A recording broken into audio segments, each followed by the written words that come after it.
ยุพระพุทธศาสนาแห่งชาติคลื่นต่างๆได้อีกเป็นจำนวนมากรายการคดีโลกคดีธรรมในวันนี้อาตมาภาพคงไม่ได้ปรารภอะไรมากจะนำสาระของการประชุมสัมมนาที่วัดนาหลวงอภิญญาเทศิตธรรมของกองการวิปัสสนาธุระประเทศไทยที่เหลืออยู่ทั้งหมดมาเปิดให้ท่านสาธุชนได้ฟังไปจนจบจนกระทั่งหมดเวลาเพื่อไม่เป็นการเสียเวลาวันนี้จะเป็นการกราบเรียนถามคำถามต่อองค์หลวงปู่ทองใบประภัสโรประธานสงฆ์ของวัดนาหลวงแล้วก็ท่านได้เมตตาได้ตอบปัญหาที่อาตมาภาพได้ตั้งเป็นคำถามถวายท่าน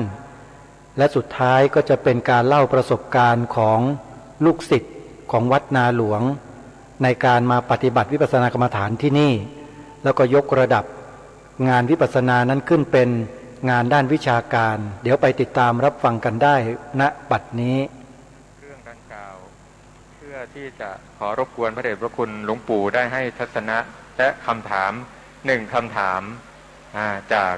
ผู้สื่อข่าวดีทีวีนะครับเพื่อรวบเลยว่าเราจะถือโอกาสฟังทัศนะแนวทางและก็ยุทธวิธียุทธศาสตร์ที่จะก้าวไปในอนาคตที่เรากำลังก้าวเดินไปฟังจากพระเดชพระคุณหลวงปู่พระราชสิทธาจารย์ท่านให้แนวทางทัศนะดังนั้นขอนิมนต์ท่านพระประหลัดพระครูประหลัดนรงฤทธิ์มีคำถามใดหนึ่งคำถามที่ค้างคาใจอยากฟังจากหลวงปู่แล้วก็เพื่อหลวงปู่จะได้บอกแล้วก็นำไปเผยแผ่ขอนิมนต์ท่านพระครูครับครับกราบขอบพระคุณอย่างสูงครับขอโอกาสพระมหาเถระพระเถรานุเถระทุกท่านทุกรูปด้วยความเคารพขอโอกาสด้วยความเคารพอย่างสูงแด่พระเดชพระคุณหลวงพ่อเจ้าคุณพระราชสิทธาจารย์หรือว่าหลวงพ่อทองใบที่เคารพอย่างสูงยิ่งกล่าวกับผมในฐานะสถานีโทรทัศน์สื่อของคณะสงฆ์ดีทีวีและสถานีวิทยุพระพุทธศาสนาแห่งชาติที่ดำเนินการมากว่า11ปีก็ได้ยินชื่อเสียงของวัดนาหลวงนี้มานานแล้วนะครับแล้วก็ได้มีโอกาสเข้ามากราบหลวงปู่กับท่านเจ้าคุณพระราชปัญญาเมธีเจ้าคุณสมชัยครั้งหนึ่งซึ่งก็มีสิ่งที่ค้างคาใจก้าวกับผมแล้วก็เชื่อว่าท่านผู้ชมที่ติดตามรับชมรับฟังอยู่ทางบ้านเนี่ยก็อยากจะทราบถึงเคล็ดลับที่จะทำให้การเจริญวิปัสสนากรรมฐานเข้าไปสู่จุดหมายได้โดยไวและโดยเร็วที่สุดจะมีเคล็ดลับอย่างไรแล้วจะอยากจะฝากพระวิปัสสนาจารย์ทั้งหมดที่มาร่วมประชุมสัมมนาวันนี้ครับว่าจะให้ท่านเนี่ยไปดำเนินการเผยแผ่เรื่องวิปัสสนากรรมฐานให้ตรงจุดให้เข้าถึงจุดได้อย่างรวดเร็วที่สุดจะทำกันอย่างไรขอกราบพระรัตนานิมนต์หลวงปู่ได้โปรดเมตตาได้ให้แนวทางตรงนี้ด้วยครับกระผมแหลมหนามเนี่ยไม่มีใครเสี่ยมมะนาวกลมไม่มีใครกลึงท่านรู้ไหมว่าไอ้ความรู้น่ะท่านรู้ไหมว่าความรู้น่ะมันรู้อะไรเป็นวิปัสสนามันรู้อะไรเป็นวิปัสสนึกให้รู้เบื้องต้นก่อนว่าเราจะสอนคนให้รู้เนี่ยเราต้องรู้เรื่องที่เราจะสอนก่อนเหมือนจะบอกทางเส้นไหนล่ะเราต้องรู้ทางเส้นนั้นก่อนจุดเด่นของวิปัสสนาตามที่ข้าพระองค์ได้สัมผัสกับผู้รู้ทั้งปวงในเมืองไทยมาตั้งแต่สมเด็จมาเพราะท่านเคยโขกหัวเราเสมอรู้ไหมล่ะเธอเห็นไหมล่ะเธอถ้ารู้ยังเย็นถ้าเห็นว่างๆไปสืบไปถ้ารู้มาเห็นไม่ว่างแสดงว่ามันสร้างทุกข์ให้เธออยู่นั่นแหละรู้ให้มันเย็นเห็นมันว่างรู้อะไรเย็นเห็นอะไรว่างรู้เย็นก็คือจิตรู้ก็เห็นว่างก็คือกายเธอรู้จิตสบายเธอรู้กายมันหนักกระปงให้เขาฝึกวิปัสสนาก่อนอย่าไปถามข้อมูลข้ออะไรหรอกว่าเธอรู้มันเย็นเห็นมันว่างเธอรู้เย็นเห็นว่างคืออะไรรู้เย็นก็คือรู้ใจเห็นว่างก็คือกายให้เขาฝึกไว้ก่อนเพราะเดี๋ยวเนี่ยมันหลงจิตมันเลยเป็นไวร้ายมันหลงกายเลยเป็นยักษ์เป็นมารโลกนี่น่ะ อย่าไปคิดอย่างอื่นเลยตามข้าพเจ้าได้สัมผัสมาชัดเจนเลยเราฝึกความรู้เนี่ยยากไหมไม่ยากถ้าเราจะรู้ใครละคนดีในเมืองไทยพระพุทธเจ้าเอาพระราชาหรือพ่อแม่คนใดคนหนึ่งพ่อแม่ครูอาจารย์เอาคนดีๆมานึกก่อนมารู้ก่อนถ้าเราไม่รู้คนดีๆเลยมันก็นึกไม่ดีมันก็ทำไม่ดีก็คิดไม่ดีในยุคใดสมัยใดก็ตามให้เรารู้ว่ารู้แล้วมันพ้นเวรเห็นแล้วมันพ้นภัยให้เขารู้ไปเขาเห็นไปแต่เขารู้จักอย่าพากันไปติดบทบาทตัวนั้นตัวนี้จะตัวใต้อย่าไปเกี่ยวเลยเหมือนกับลมหายใจทำไมจึงเอาชีวิตไว้ได้เอาเพราะมันเป็นลมรู้เหมือนกันถ้าเรารู้ถูกมันจะเย็นถ้าเห็นถูกมันจะว่างไอ้ตัวว่างตัวเห็นนี่คือรู้แท้ไม่มีปัญหาเดี๋ยวนี้รู้ไม่เย็นเห็นไม่ว่างเพราะว่ามันมีปัญหาเพราะฉะนั้นบอกโลกให้มันรู้จักว่า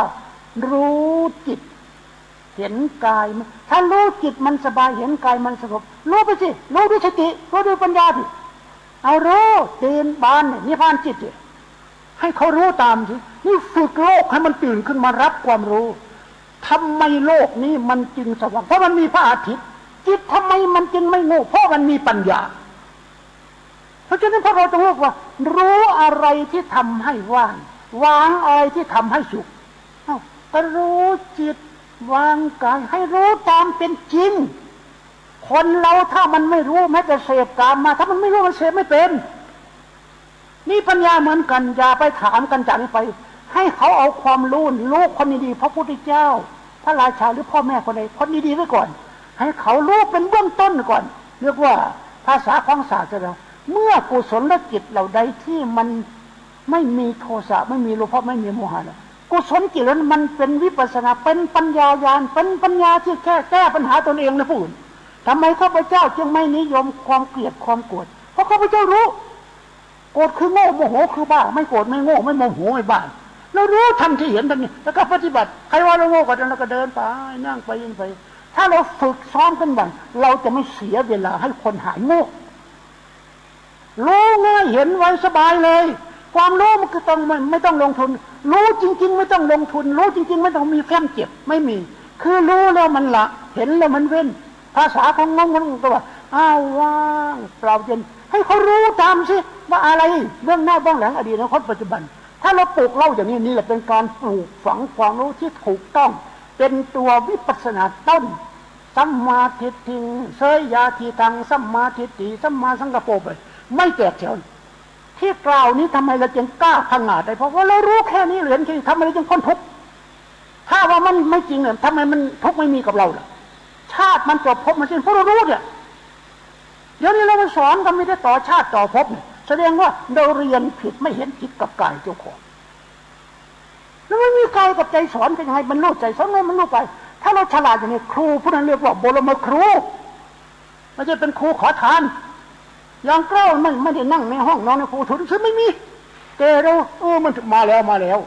พอเรารู้กันอย่างนี้สอนคำเดียวรู้นะลูกรู้ละนะลูกเห็นระวางลูกสอนให้เขาวางแล้ววางสิ่งที่มันเป็นศัตรูในจิตวางที่มันเป็นไม้มันกายสอนให้เขารู้สิให้เขามีวิปัสสนามีปัญญาดิศาสดาวางให้ปัญญาสติญาณพระองค์วางไว้แล้วแต่ลูกเต้าทั้งหลายไปเอาแต่เรียนเอาแต่ปัญญาศึกษาเอาแต่วิชาภาวนาเอาแต่ความรู้เฉยๆผลสุดท้ายเลยกลายเป็นพูดง่ายๆเนาะเท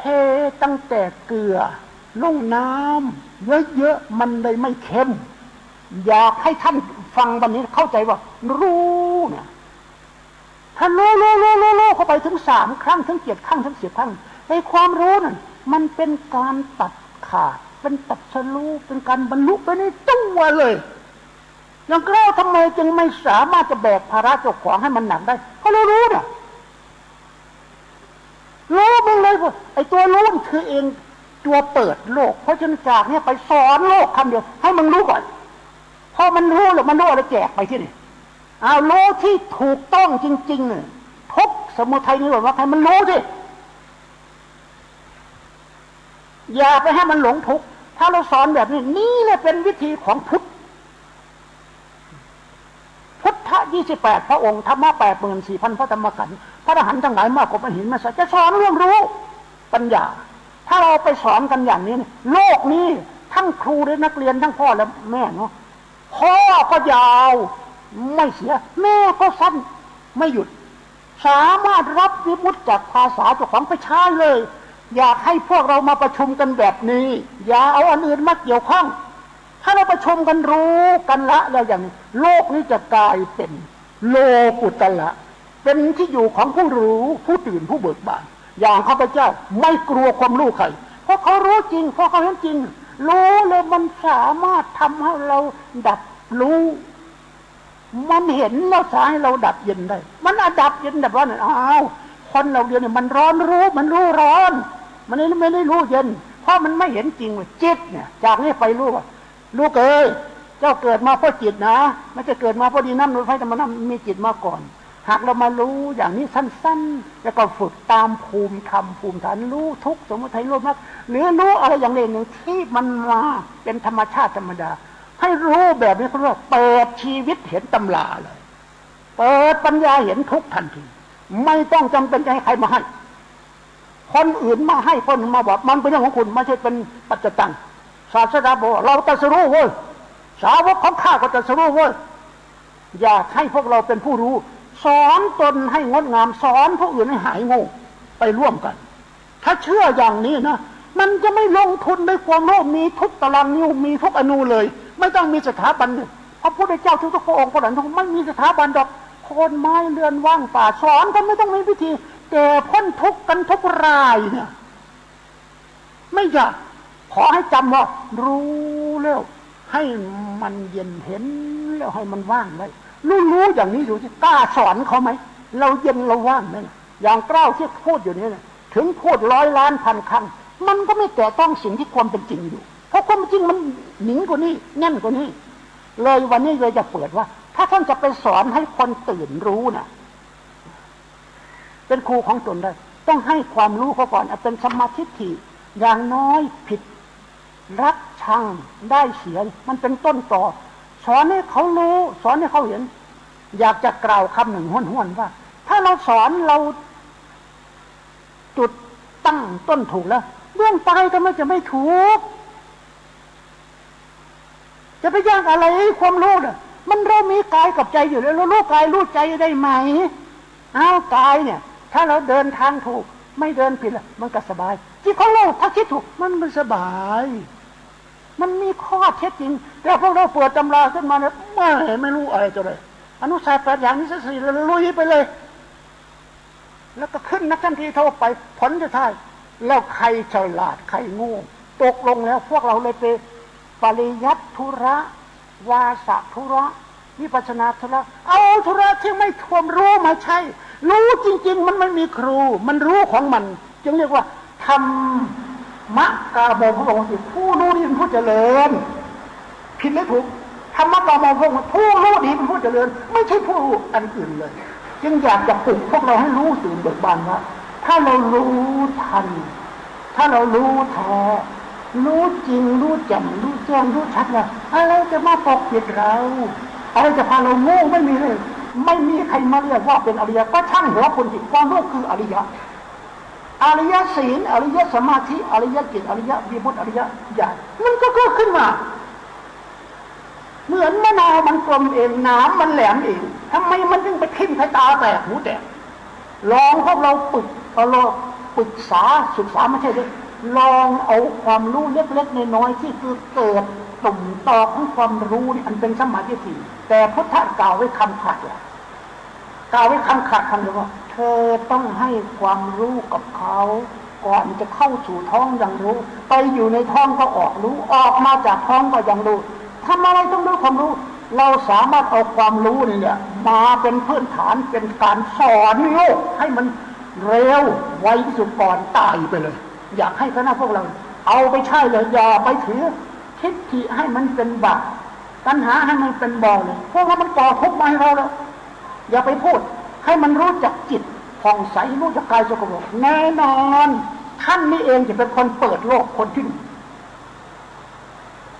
ปู่ครับสุดท้ายจะเข้าสู่ที่ประชุมจะได้ปิดประชุมครับคือคำถามสุดท้ายครับท่านพระอาจารย์มหานำพลครูบาอาจารย์ทุกรูปครับถึงเวลาแล้วใช่ไหมหลวงปู่ครับที่คณะสงฆ์ของประเทศไทยเราแม่กองของคันธทุระคือทำสนามหลวงกับบาลีสนามหลวงเรามีแล้วแต่เรายังขาดแม่กองวิปัสสนาธุระสมควรที่จะก่อตั้งและจัดตั้งขึ้นได้หรือยังหลวงปู่ครับ100%ครับที่ประชุมครับช่วยกรุณาสาธุดังๆหลวงปู่ด้วยครับสาธุกราบขอบพระคุณอย่างสูงปู่ครับนิมนต์ที่ไปที่นิมนต์มาที่วัดนาหลวงก็ได้ยินดีต้อนรับเพื่อนของเรา100%มาด้วยตัวเปล่าตัวมาเปล่าเหมือนกับยะสะออกจากบ้านมาจากลูกจากเมียมาหาพระพุทธเจ้าต้อนรับสำเร็จเป็นพระอริยเจ้ามาข้าพเจ้ายินดีอาหารการกินยินดีสถานที่ยินดีในปัจจัย4พร้อมอยากจะได้เพื่อนประมาณสัก100ยังเราจะรอทำไมเพราะเราแก่ขนาดนี้แล้วความรู้ทั้งหมดไม่ใช่ของเราความฉลาดของเราไม่ใช่ของเราอยากจะให้แสงสว่างที่เกิดจากดวงจิตอันผลิตผลเสร็จแล้วเนี่ยมอบให้เพื่อนไปซะตนเองก็นิพพานังปรมังสุขังจะเป็นอะไรขอพระคุณท่านจงเข้าใจว่าเมื่อข้าพเจ้าเปิดดวงใจไขดวงจิตให้แล้วอย่างนี้ถ้ายังเดินช้าอยู่ท่านจะเสียใจภายหลังแต่ท่านว่องไวเข้ามาท่านจะพบโชคดีของชีวิตไม่มีใครรู้เกินรู้จึงเรียกว่าตรัสรู้จึงเรียกว่าบรรลุจึงเรียกว่าสำเร็จจึงเรียกว่าหลุดพ้นไม่มีใครเกินรู้แต่รู้ที่ถูกต้องนะอย่าไปรู้ที่ถูกใจอันนี้จึงฝากไว้ว่าถ้าเห็นสมควรแล้วที่ไหนก็ได้ในแผ่นดินนี้ป่าเรือนว่างโคนไม้อะไรก็ได้อย่าไปเชื่อตั้งแต่ความสบายอันเกิดมาจากโทสะเกิดมาจากโมหะเกิดมาจากโลภะเกิดมาจากมนเกิดมาจากมิจฉาทิฏฐิเลยจะให้กิเลสมาโขกหัวทำไมไอ้ถือตัวว่าดีกว่าเขาทำมันกว่าเขาได้ตั้งแต่ถือตัวว่าดีว่าต่ำกว่าเขาเฉยๆจะไม่เป็นมานะไม่มีประโยชน์สู้รู้แบบที่กันรู้แล้วสบายเห็นแล้วก็โอ้สุดยอดที่ท่านเลยไม่ต้องหอบสังขารไปไหนอีกแล้วอยู่ตรงเดียวสุดจบไปชาติจบพบสิ้นยังคุยกับมหาวิเชียรเอาพวกเราเป็นผู้รู้ทำไมเราจึงไปหลงรู้อยู่ล่ะไก่หลงขนคนหลงความรู้เป็นศัตรูถ้าพวกเราทั้งหลายมีเวลานิมนต์เลยครับอย่าเชื่อวันอย่าเชื่อเดือนอย่าเชื่อปีอย่าเชื่อวินาทีไม่ใช่ของเราว่าไงพวกท่านเนี่ยตกลงกันเลยยินดีมีอะไรอีกเนี่ยต่อไปก่อนครับเนื่องจากใช้เวลาในการรบกวนหลวงปู่นานถ้าในช่วงสัมมนาต่อเนื่องถ้าพระเดชคุณหลวงปู่จะพักธาตุขันธ์ก็ขอกราบเรียนกราบอาราธนาพระเดชพระคุณตามความเหมาะสมครับผมลำดับแรกขอเจริญพรเชิญโยมดร.ไพศาลแน่นอุดรจากมหาวิทยาลัยราชภัฏอุดรธานีและเป็นกรรมการของมหาวิทยาลัยชีวิตแห่งพระนิพพานของวัดนาหลวงได้สะท้อนธรรมสัก3 นาทีนะโยมดร.เอาแก่นธรรมเลยแล้วก็นอกจากธรรมะแล้วก็ประสบการณ์ในการฝึกธรรมขอเชิญนำไมโครโฟนทางนี้โยมดร.จากนั้นต่อด้วยโยมดร.ติ๋วคือรองศาสตราจารย์ดร.กมลพรก็ประมาณ3 นาทีกราบนมัสการพระเดชพระคุณและกราบขออนุญาตพระราชอาจารย์หลวงปู่ทองใบประภัสสโรผู้เป็นประธานสงฆ์แห่งวัดนาหลวงอภิญญาเทศธรรมน้อมกราบคารวะขอโอกาสจากพระมหาเถระพระเถระผู้เข้าร่วมประชุมทุกรูปในการประชุมสัมมนาครั้งนี้ด้วยความรักอย่างสูงยิ่งนะครับขอใช้เวลา3 นาทีให้เกิดประโยชน์สูงสุดนะครับวันนี้เป็นวันที่คิดว่าไม่อยากเรียกว่าโชคดีนะครับถือว่าเป็นวันแห่งการอุดมมงคลสูงยิ่งนะครับในตลอดการดูแลสูตรหลักพระมหาวิทยาลัยชีวิตนิพพานของวัดนาหลวงอภิญญาเทศธรรมตั้งแต่ปี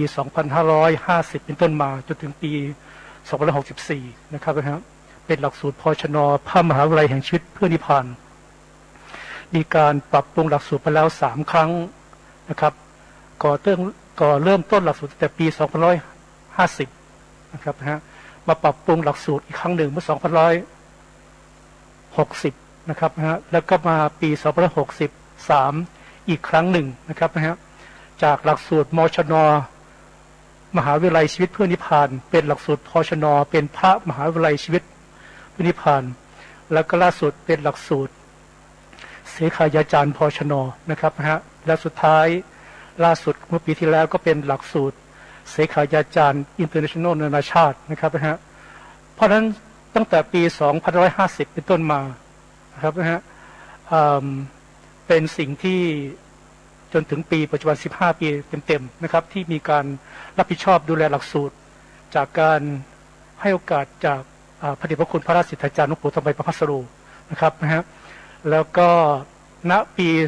2560 เป็นต้นมาพระเดชพระคุณหลวงปู่ทองใบนะครับได้ตั้งมูลนิธิมหาสติปัฏฐานรู้ชูจิตรักษาใจมีชื่อย่อว่ามสป.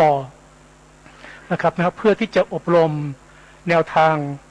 ธรรมะอันเป็นธรรมาภิสมัยใหม่อยู่เสมอของพระบรมศาสดาเจ้ามีเรียกว่ามีพระพุทธเจ้านะครับทั้ง29 พระองค์นะครับเป็นต้นแบบเป็นแม่แบบหลักใจของการทำเพราะฉะนั้นในโอกาสครั้งนี้ต้องกราบนมัสการขอบพระคุณพระวิปัสสนาจารย์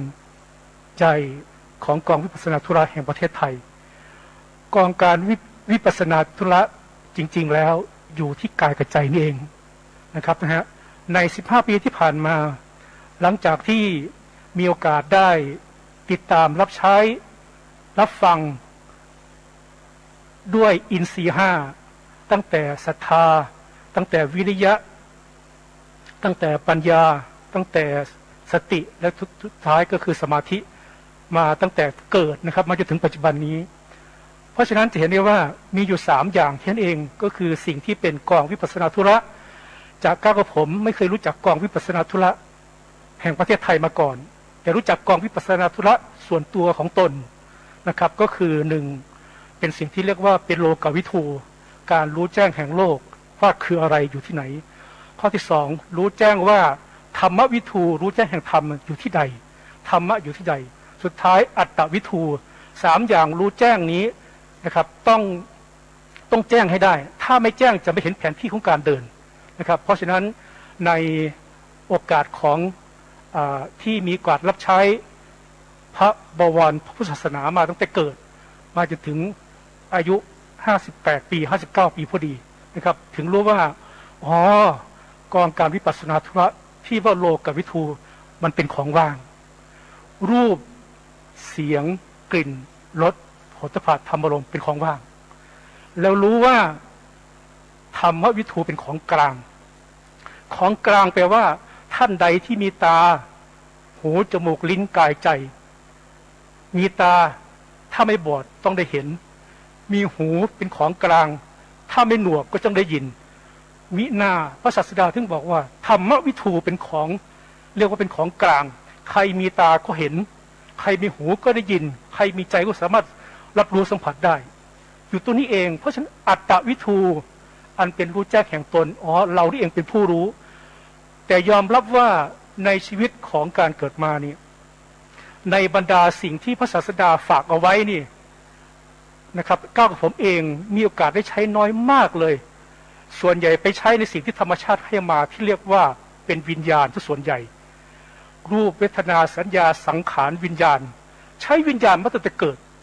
นะครับใช้วิญญาณมาตั้งแต่เกิดแต่สิ่งที่พระบรมศาสดาพระพุทธบิดาเจ้าให้มาอันเป็นสติปัญญาญาณนี่เราไม่ได้ใช้เราไม่สามารถพัฒนาวิญญาณออกมาเป็นญาณออกมาเป็นสติออกเป็นสมาธิไม่ได้เลยเพราะฉะนั้นสิ่งหนึ่งที่เป็นพื้นที่ทำให้เกิดทำงานก็คือว่ามูลนิธิฟาวเดชั่นของสติมหาสติปัฏฐานสูตรกายเวทนาจิตธรรมอันเป็นสติ28หรือเป็นสติ36นั้นอยู่ตรงนี้เอง นั่นแปลว่าเราเสียเวลาอยู่กับวิญญาณอันเป็นความรู้ที่แทรกอยู่ระหว่างตากับรูปที่แทรกอยู่ระหว่างอารมณ์กับใจนั้นมานานแสนนานไม่มีโอกาสในการพัฒนาขึ้นมาเป็นญาณเลยไม่มีโอกาสได้ใช้สติไม่มีโอกาสได้ใช้ปัญญานะครับเพราะฉะนั้นวิญญาณสติปัญญาญาณ4-5อย่างนี้ถึงเวลาแล้วที่จะถือว่าโอเคครับนะครับเพียงพอแล้วสำหรับตัววิญญาณที่เหลืออีก3อันเป็นสติปัญญาญาณหรือเป็นวิมุตติตามมานะครับเป็นสิ่งที่กองวิปัสสนาธุระอันเป็นส่วนตัวเป็นปัจจตังนั้นสมควรอย่างยิ่งที่ตราบใดที่มีการดูฟังถูกรู้กินอยู่ตลอดเวลาอยู่แปลว่าตราบใดที่เราจะมีชีวิตอยู่นั่นเลยครับกองการวิปัสสนาธุระอันเป็นปัจจตังของเรานั้นน่ะตรงนี้แหละจะทำให้ที่จะสามารถ implementation ให้เกิดสูงสุดได้นะครับให้เกิดสูงสุดกับมนุษย์กับสังคมของถามว่าใครพุทธศาสนาไหมผู้ศาสนิกชนไหมใช่แต่ไม่เพียงแค่นั้นศาสนิกชนทั้งโลกครับตอนนี้กำลังมุ่งสู่สิ่งที่เรียกว่าเป็นสมาธิอันเป็นสิ่งที่เราน้อมนำโดยเฉพาะก้าวของผมเองนะครับจะต้องมีเรียกว่าเป็นพุทธคารวตาธรรมคารวตาสังฆคารวตานะครับสิกขาคารวตาในสิ่งที่พระพุทธองค์สอนโดยที่มีปฏิสันฐานรู้จักว่านี่คือเป็นวิญญาณนั่นคือสติปฏิสันฐานว่านี่คือภาษาวกของพระศาสดานี่คือองค์พระศาสดาเจ้าสุดท้ายนะครับไม่ใช่สุดท้ายครับนะฮะอปมาเทนะคารวตาจะต้องไม่ประมาทผู้ที่อยู่ที่เป็นธรรมผู้ที่อยู่เป็นโลกผู้ที่อยู่เป็นอัตตานะครับจะต้องไม่ประมาทจะต้องรู้จักศึกษาคารวะสิ่งเหล่านี้สุดท้ายก็คือเป็นสมาธิคารวตานอบน้อมต่อความตั้งมั่นในการที่จะทำให้สติปัญญาญาณอันเป็นสิ่งที่ประกอบกันที่จะทำให้จิตวิญญาณกลายเป็นอริยจิตนะครับเพราะฉะนั้น3 นาทีนี้ก้าวกับผมขอยืนยันได้ว่าสิ่งที่พระบรมศาสดาเจ้าเท่าที่ทั้ง28พระองค์นะครับรวมทั้งองค์พระปฐมรวมเป็น29พระองค์นั้นเป็นสิ่งที่พี่มีอยู่จริงเพราะฉะนั้นพุทธจริยานะครับโลกัตถจริยายากตัจจริยาพร้อมที่จะเดินไปตามพร้อมที่จะมีเคียงข้างกับโลกใบนี้กับญาติใบนี้โลกทั้งของพี่น้องเดียวกันกราบขอบพระคุณครับร่วมเกิดร่วมทุกข์ร่วมเรียกว่าเข้าสู่ศีลสมาธิปัญญาญาณด้วยกันขออนุญาตแนะนำเสนอประสบการณ์ในรอบของ15 ปี20 ปีให้แก่การประชุมสัมมนาครั้งนี้แล้วก็ให้กำลังใจว่าขอให้เชื่อมั่นนะครับในพระพุทธธรรมพระสงฆ์นะครับสิ่งนี้มีอยู่จริงขอกราบคารวะรับใช้พระศาสนานะครับด้วยเสียงกล้าวตลอดไปครับผมสาธุขอกองการวิปัสสนานะครับนี่คือถือว่าเป็นหลักสูตรผู้ช่วยพระวิปัสสนาจารย์คฤหัสถ์จิตอาสาได้เลยสะท้อนธรรมจากใจและก็การปฏิบัติอีกท่านหนึ่งดำเนินชีวิตเป็นครูบาอาจารย์ส่งนิสิตออกไปเป็นครูอาสาภาษาไทยและวัฒนธรรมต่างประเทศร่วมกับพระธรรมทูตสายต่างประเทศคุณโยมมาประพฤติปฏิบัติและก็ช่วยพี่น้องตั้งสำนักปฏิบัติมีอะไรจะสะท้อนหรือจะสอบถามขอเจริญพร3 นาทีขอกราบขอต่อเวลาสักนิดหน่อยครับพระเดชพระคุณหลวงปู่ครับมีอุบาสกและก็อุบาสิกาอีก2 ท่านแล้วก็สุดท้ายก่อนจะสิ้นสุดประธานในพิธีนะครับที่ยังอยู่ก็จะให้ท่านได้กราบสรุปจบในตอนท้ายคือพระเทพวิสุทธิมุนีครับขอเจริญพรเชิญโยมรองศาสตราจารย์ดร.กมลพรบัณฑิตญานนท์ขอกราบแสดงความเคารพนอบน้อมอย่างสูงสุดแด่ท่านพระราชสิทธาจารย์นะคะหนูขอเรียกเป็นหลวงพ่อนะคะแล้วก็ท่านพระเถรานุเถระนะคะที่อยู่ในที่ประชุมนี้นะคะขอแนะนำตัวสักนิดนึงนะคะก่อนที่คือเดิมเป็นอาจารย์อยู่ที่คณะครุศาสตร์จุฬาลงกรณ์มหาวิทยาลัยค่ะแล้วก็เกษียณอายุแล้วนะคะในช่วงที่ยังเป็นอาจารย์อยู่นั้นได้เคยเป็นผู้อำนวยการศูนย์ส่งเสริมการสอนภาษาไทยและวัฒนธรรมไทย นะคะของคณะครุศาสตร์ที่เราส่งครูอาสาไปสอนที่อเมริกาออสเตรเลียนะคะปัจจุบันนี้แม้ว่าเกษียณแล้วก็ยังเป็นจิตอาสาไปช่วยเป็นที่ปรึกษาอยู่นะคะแล้วก็ในขณะเดียวกันได้มีโอกาสประพฤติปฏิบัติธรรมตั้งแต่7 ขวบนะคะโดยไปปฏิบัติธรรมที่เป็นเรื่องเป็นราวครั้งแรกก็ที่วัดมหาธาตุนะคะก็ได้ยังจำได้ดีนะคะสมัยเด็กๆนั้นแล้วก็เป็นพื้นฐานของการดำเนินชีวิตเรื่อยมานะคะต้องบอกว่ามีบุคคลหนึ่งที่ทำให้ดิฉันได้รู้จักวัดนาหลวงนะคะท่านก็คือท่านพระอาจารย์ดร.อัมพลนะคะที่ทำให้ได้รู้จักกับท่านดร.พระมหาถนัดที่ท่านได้มาทำบุญเมื่อปีที่แล้วนู้นนะคะแล้วอยากจะเรียนท่านว่าสิ่งที่ได้เรียนรู้แม้ว่าจะเพิ่งเข้ามาได้ไม่นานนะคะแต่ตรงนี้นะคะมันอยู่ในใจมานานแล้วเชื่อและศรัทธาในพระศาสนาเป็นอย่างยิ่งนะคะก็คืออย่างที่ท่านเมื่อกี้ท่านพระอาจารย์ดร.อัมพลบอกนะคะปัจจุบันไม่มีบ้านอยู่นะคะแล้วก็เอาไม้ที่เราเก็บไว้ก็ไปสร้างเป็นที่ปฏิบัติธรรมชื่อต้นบุญธรรมสถานอยู่อำเภอเมืองจังหวัดชลบุรีค่ะก็เนื้อที่ตรงนั้นไม่เยอะมากนะคะประมาณสัก10 ไร่มีอยู่ติดกับภูเขาแล้วก็ได้เปิดอบรมปฏิบัติธรรมตั้งแต่ 2549 นะคะก็นิมนต์พระสงฆ์เป็นคอร์สเป็นรุ่นไปจนถึงปัจจุบันนะคะจัดมาประมาณ177 รุ่นแล้วนะคะก็มีความสงสัยอยู่ว่าไม่ได้สงสัยในพระธรรมคำสั่งสอนเลยนะคะเชื่อว่านิพพานมีจริงแต่ว่าจะไปพบแล้วจะไปหาครูบาอาจารย์ที่สอนตรงนี้ได้ที่ไหนนะคะแล้วอธิษฐานจิตมาตลอดนะคะปัจจุบันได้พบแล้วนะคะเพิ่งได้พบเร็วๆนี้นะคะก็คือหลวงพ่อทองใบนะคะที่มั่นใจเลยว่าท่านได้นำเราไปสู่ทางที่ถึงที่สุดแห่งความพ้นทุกข์จริงๆนะคะแล้วเท่าที่นั่งฟังเมื่อกี้นะคะก็รู้สึกเลยว่างานของกองการวิปัสสนาธุระนะคะขณะนี้นะคะคงต้องให้ความสำคัญในเรื่องที่หลวงพ่อเพิ่งพูดไปอย่างยิ่งเลยนะคะเพราะว่ามีความเห็นว่าไม่ใช่เป็นสิ่งที่จับต้องไม่ได้สิ่งที่ท่านบอกเนี่ยนะคะมีการลงมือทำแล้วก็ดำเนินไปแล้วก็ผลออกมาได้ผลดีนะคะสิ่งที่ดิฉันสนใจแล้วก็เป็นจุดตรงนี้เนื่องจากว่าเมื่อไม่นานมานี้ได้มีโอกาสมาที่วัดนี้พาคณะผู้ปฏิบัติธรรมที่ต้นบุญมาที่วัดนี้แล้วขณะที่ชมวัดผ่านไปที่อาคารหนึ่งมันเตะตามากเลยค่ะอาคารนั้นเขียนว่าอาคารชีวิตเพื่อพระนิพพานก็ตกใจว่ามีอาคารอย่างนี้ด้วยเหรอเลยเป็นจุดที่ว่าขอจอดรถก่อนขอแม็กซี่ต็อกจอดรถหน่อยจะเดินลงไปดูแล้วก็เดินไปถามแล้วว่าเกิดมันเป็นยังไง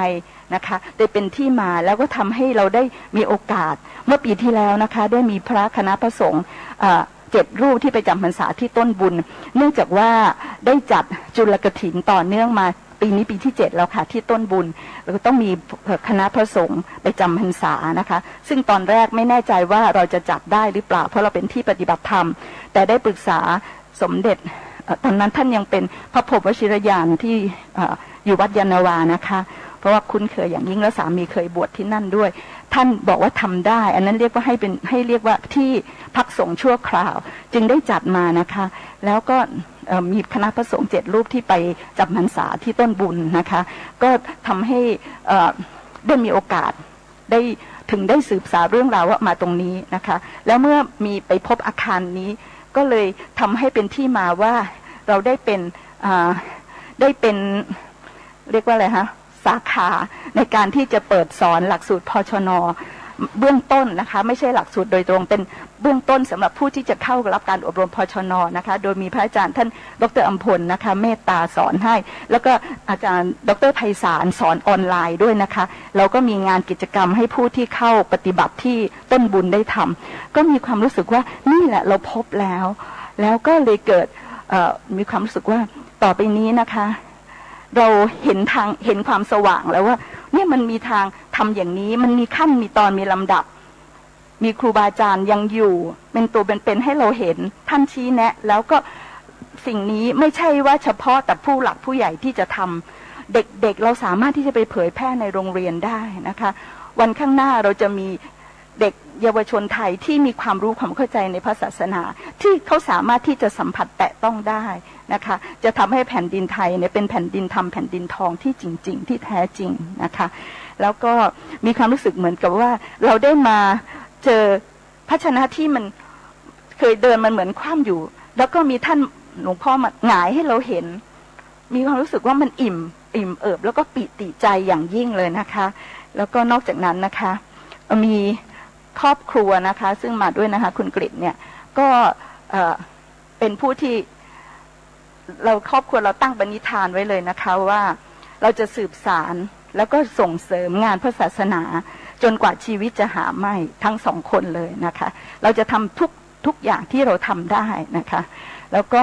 เราทั้งสองคนเราก็มุ่งหวังที่จะไปสู่หนทางแห่งความพ้นทุกข์เช่นเดียวกันซึ่งเราเห็นแล้วว่ามันเป็นสิ่งที่ไม่ใช่อยู่ในความฝันหรือเป็นต่อไปมันเป็นความจริงที่อยู่ตรงหน้าเมื่อกี้นั่งอยู่ข้างหลังนะคะยังคิดว่าเสียดายที่เราเกิดเป็นผู้หญิงถ้าเป็นผู้ชายสงสัยจะออกบวชวันนี้ไปเลยค่ะคิดอย่างนั้นจริงๆนะคะนั่งอยู่คนลุกอยู่ตลอดว่าโอ้โหมันเป็นอะไรที่ได้ใจมากคือเกิดความฮึกเหิมมากเลยค่ะว่า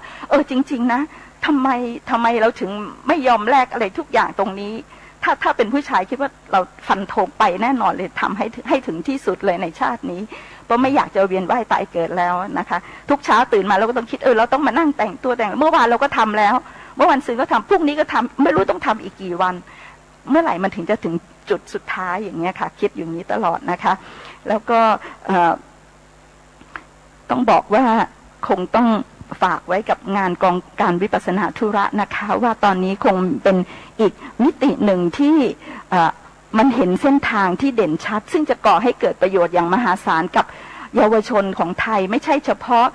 ผู้สูงวัยเท่านั้นนะคะคือทุกๆคนเลยเราอยากเห็นตั้งแต่รากหญ้าขึ้นมาคุณกิตพูดเสมอนะคะสามีก็พูดเสมอว่าทำยังไงอยากจะเห็นตั้งแต่เด็กๆเลยเมื่อกี้เขาพูดถึงโรงเรียนวิถีพุทธก็อธิบายให้เขาฟังว่ามันมีแต่ว่ามันไม่ได้เป็นรูปธรรมชนิดที่ว่า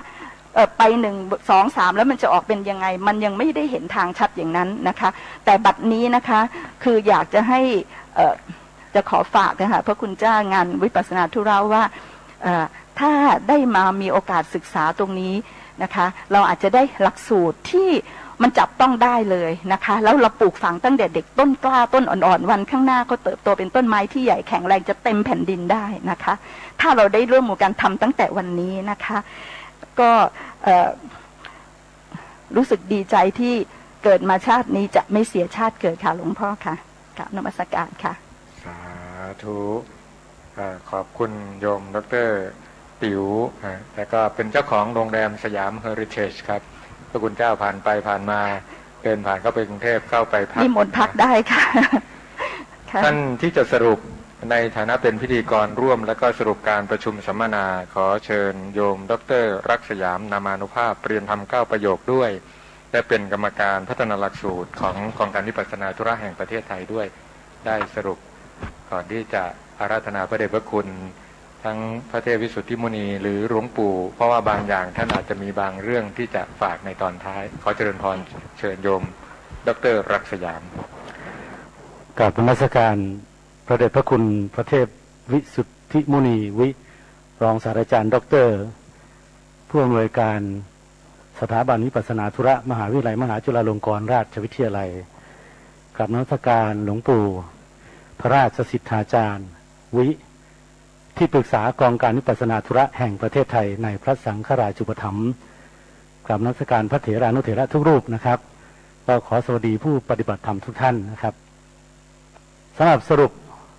วาระการประชุมในวันนี้นะครับก็มีตามที่ทางพระเดชพระคุณหลวงพ่อเลขาธิการได้เสนอไปนะครับหัวใจสำคัญของการประชุมกองการวิปัสสนาธุระในวันนี้เนื่องจากกองการวิปัสสนาธุระแห่งประเทศไทยได้ถูกก่อตั้งโดยเจ้าประคุณสมเด็จพระพุทธาจารย์อาสภะมหาเถระนะครับที่วัดมหาธาตุตั้งแต่พศ 2496และต่อมาก็หลังจากหลวงปู่ได้มรณภาพไปนะครับก็มีผู้ปฏิบัติหน้าที่เลขาธิการต่อมาเมื่อปีพศ 2559เลขาธิการองค์เดิมมรณภาพนะครับหลวงพ่อพระครูธรรมธรสัมพันธ์ธีรธรรมโมจึงเข้ารับตำแหน่งนี้ ปีพศ 2560 ได้เข้ากราบถวายเจ้าประคุณสมเด็จพระมหารัชมังคลาจารย์ผู้อำนวยการใหญ่กองการวิปัสสนาธุระแห่งประเทศไทยในขณะนั้นหลวงปู่เจ้าประคุณสมเด็จได้มอบกองการวิปัสสนาธุระแห่งประเทศไทยคืนให้วัดมหาธาตุเป็นผู้บริหารจึงได้แต่งตั้งพระเดชพระคุณพระธรรมปัญญาบดีเป็นผู้อำนวยการบริหารงานและได้แต่งตั้งพระเดชพระคุณพระเทพวิสุทธิมุนีวินะครับเป็นวิปัสสนาวิธีวรนายกเป็นพระอาจารย์ใหญ่นะครับส่วนกระผมในฐานะเป็นผู้รวบรวมเอกสารฝ่ายเลขานุการนะครับวันนี้ก็จะได้รวบรวมมติที่สำคัญที่สุดนั่นก็คือมติที่จะขอผลักดันให้มีหน่วยงานสำคัญขึ้นมาหน่วยงานหนึ่งหรือให้พระวิปัสสนาจารย์ทั้งหมดนะครับทั่วประเทศได้มีสังกัดนะครับซึ่งปัจจุบันนี้งานคณะสงฆ์นั้นมีอยู่ประมาณ6นะครับ6หรือ7สมัยนั้นหลวงพ่อพระครูธรรมธรสัม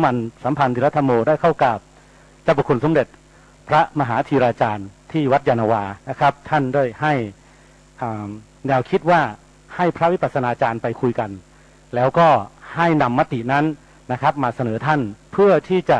นำเข้าสู่มหาเถรสมาคมซึ่งมตินี้นะครับก็จะได้รวบรวมเอกสารทั้งหมดนะครับเพื่อที่จะนำกราบหลวงพ่อพระธรรมปัญญาบดีวัดมหาธาตุผู้อำนวยการใหญ่รับทราบและหลังจากนั้นทางคณะกรรมการบริหารก็จะนำความนี้เข้ากราบถวายสมเด็จพระมหาธีราจารย์เป็นลำดับไปซึ่งในฝ่ายของคฤหัสถ์นะครับกระผมได้ประสานงานไปทางรัฐมนตรีประจำสำนักนายกรัฐมนตรีซึ่งดูแล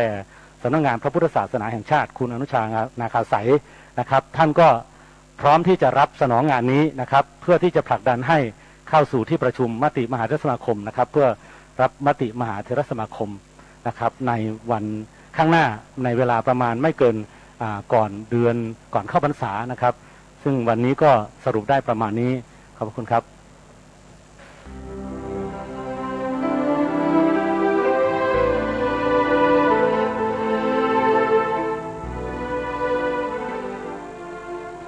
ท่านสาธุชนผู้ฟัง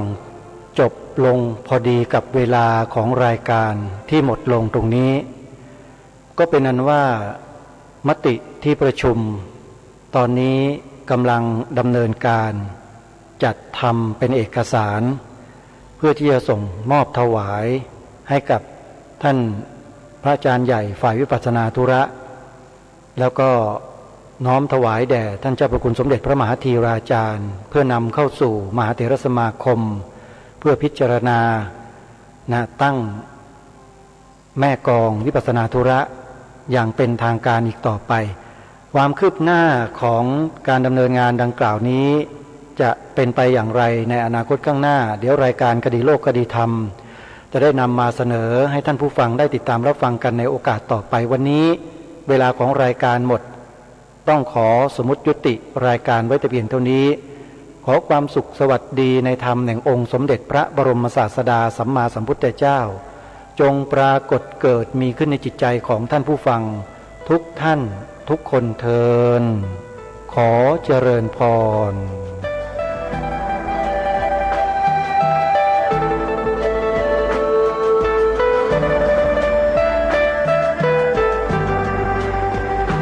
กล้าคิดก็ต้องกล้าทำอย่ากลัวถ้าทำความดีเป็นศึกษาปัญหาให้ทันท่วงทีเมืองไทยจะพัฒนากว่านี้รายการดีๆคดีโลกคดีธรรมขอรำพันบรรยายความคิดเครื่องหมายแห่งสีทั้งสามงามถนัดขาวคือบริสุทธิ์สีสวัสดิ์หมายพระไตรรัตน์และธรรมะคุ้มจิตไทยแดงคือโลหิตเราใสซึ่งยอมสละได้เพื่อรักษาชาติศาสนาน้ำเงินคือสีโสภาอันจอมประชาถ้าโปรดเป็นของส่วนองค์ จักริ้วเข้าเป็นไตรรงค์จึงเป็นสีธงที่รักแห่งเราชาวไทยทหารอวตารนำไปยงยุทธวิชัยวิชิตก็ชูเกียรติสยามประเทศไทยที่เจริญมั่นคงมาได้จนถึงทุกวันนี้มิได้เกิดขึ้นจากความหวาดกลัวอย่างคลาดเขลาแต่บรรพบุรุษไทยของเราทุกยุคทุกสมัย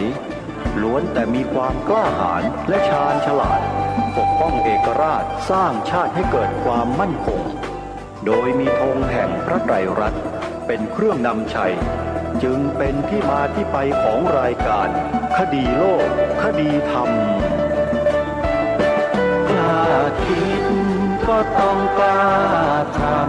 ำอย่ากลัวถ้าทำความดีเร่งศึกษาปัญหาให้ทันท่วงทีเมืองไทยจะพัฒนากว่านี้รายการดีๆคดีโลกคดีธรรมรายการดีๆคดีโลกคดีธรรม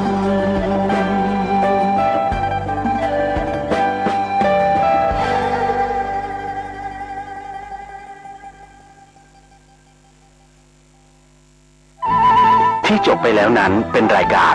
คดีโลกคดีธรรมดำเนินรายการโดยพระครูปลัดณรงค์ฤทธิ์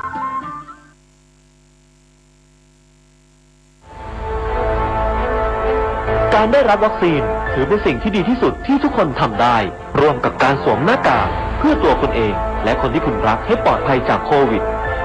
เชิญชวนฉีดวัคซีนเพื่อสร้างภูมิคุ้มกันให้ประเทศแล้วเราจะกลับมาเหมือนเดิมแบบ New Normal วัคซีนเพื่อฝั่งคนไทยสู้โควิดจากกระทรวงสาธารณสุข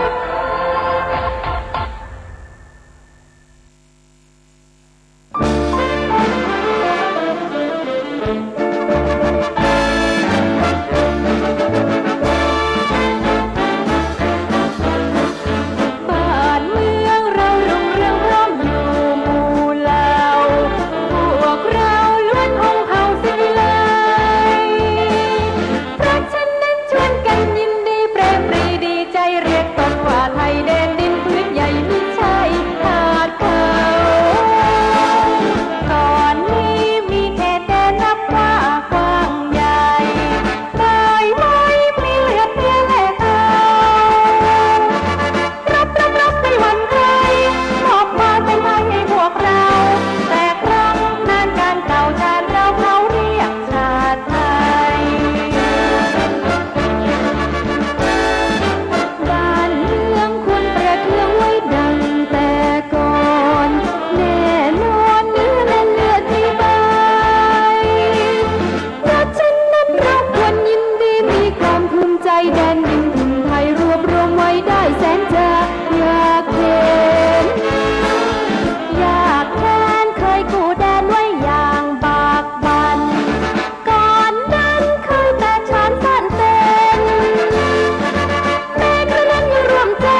ตระหนักแต่บ่ตระหนก